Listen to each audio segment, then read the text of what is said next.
Rudolf, unë jam kurioze të di si ndahet të këty periudha përpara rënjes së regjimit komunist dhe mbas rënjes së regjimit komunist. Si ka qenë të shkruarit vetë censura, çfarë mekanizmi ndodh te një njeri që ka jetuar dhe ka prodhuar në të dy kohë? Ke ba një pyetje shumë të bukur edhe shumë të vlefshme, shumë interesante.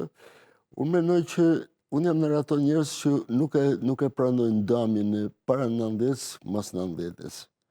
Sepse njeriu nuk parcelizohet.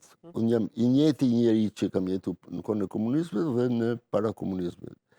Nganjëherë njerëzit harrojnë që liria politike nuk është e barabartë me lirinë artistike. Pse, çfarë do të them me këtë? Marrim Dostojevskun. Dostojevski shkruan libra të mrekullueshëm në burgjet e Siberisë. Dhe ti mund të jesh njeri i lidhur me zinxhir dhe mund të jesh njeriu më i lirë në botë. Ti mund të jesh në pikpamjen e letërsisë, ti je njeriu më i lirë në botë. Siç është Dostojevski, është i lidhur me zinxhir në burgjet e Siberisë dhe shkruan veprën më të lirë. Në kohë, po ti thoshe carit të Rusisë, shkruaj një vepër, ai do të ishe i lidhur me zinxhir të mediokritetit. Pra, liria politike nuk është e barabartë me lirinë artistike. Bile, mund të them paradoksin e madh, që nganjëherë kohrat më të vështira, ato krijojnë veprat më të mëdha. Shif letërsinë ruse. Letërsia ruse kur ka pas cenzurën e jashtëzakonshme në kohën e Stalinit, që shkrimtarët vishin para tokave të pushkatimit, siç ka ndodhur edhe në Shqipëri në kohën e Enverit. Që ke poetet e Librazhit, ke Trifon Gjiken, që janë pushkatu, ke Nelin që është varë, dhe në atë kohë kishte në të njëjtën kohë më tepër vrull dëshirë për të shkruajtur letërsinë e madhe, ose për të njohur me letërsinë e madhe. Unë në Lezhë kam lexuar në 1972, kam qenë student i vitit parë, kam lexuar James Joyce dhe kam përkthyer James Joyce, novelen më të bukur të Joyce, The Dead, të vdekurit. Dhe ajo fletore ku e kisha përkthyer qarkullonte dorë me dorë. Po të më thush, dhe kam natën e vitit të ri, të vitit 1973, gjithë natën e vitit të ri dhe kam përkthyer 50 faqe. Po të më thush ti tani, lexoje Joyce-n, unë e marr dhe më duhet një vit që ta lexoj tani.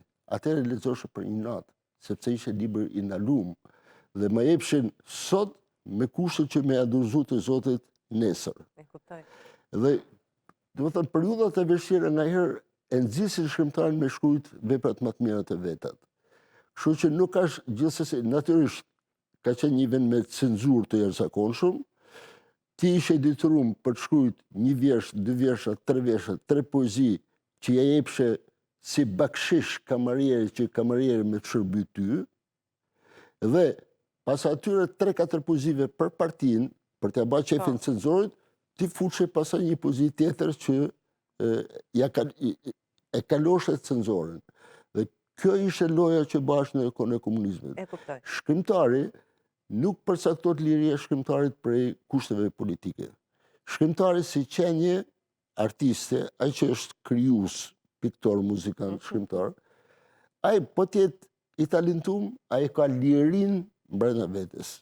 Është një liri e fshehur. Një liri që duhet me fsheh me kujdes, por është i lirë nga ana shpirtit.